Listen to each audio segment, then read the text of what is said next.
शब्द क्रियेबद्दल अधिक माहिती सांगतो त्याला क्रियाविशेषण अव्यय म्हणतात. हे क्रिया केव्हा, कुठे किंवा किती प्रमाणात झाली हे सांगतात. उदाहरणे: राम हळू चालतो, सीमा लवकर आली, तो खूप हसला, पक्षी वर उडतो. या वाक्यांमध्ये वर, हळू, लवकर, खूप हे क्रियेबद्दल अधिक माहिती सांगतात म्हणून ते क्रियाविशेषण अव्यय आहेत.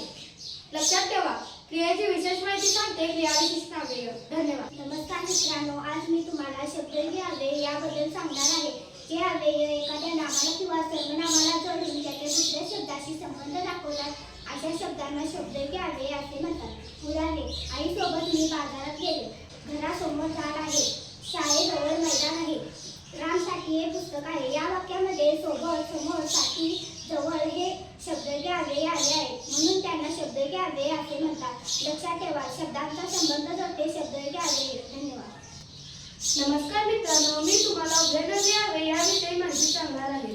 व्याख्या: जे अव्यय दोन शब्द दोन वाक्यांचे जोडतात त्या शब्दाला उभयनिर्णय अव्यय म्हणतात. उदाहरणे: राम आणि श्याम मित्र आहे, मी अभ्यास पूर्ण केला आणि खेळलो, पाऊस पडला म्हणून शाळेला सुट्टी झाली, तू चहा घे किंवा दूध घे. या वाक्यातील आणि, किंवा, म्हणून हे शब्द दोन भागांना जोडतात.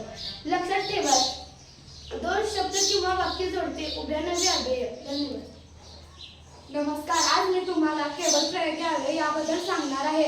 व्याख्या: मनातील आनंद, दुःख, आश्चर्य, भीती, कौतुक, राग अशा भावना व्यक्त करणाऱ्या शब्दांना केवळ प्रयोगी अव्यय असे म्हणतात. उदाहरणार्थ: वा, किती सुंदर चित्र काढले, अरे रे रे, माझे पुस्तक हरवले, अरे तू इथे कसा, शाबास, किती छान चित्र काढले, येथे, शाबास, अरे रे, अरे हे शब्द भावना व्यक्त करतात म्हणून हे शब्द केवळ प्रयोगी अव्यय आहेत. लक्षात ठेवा, भावना व्यक्त करते केवळ प्रयोगी अव्यय. धन्यवाद.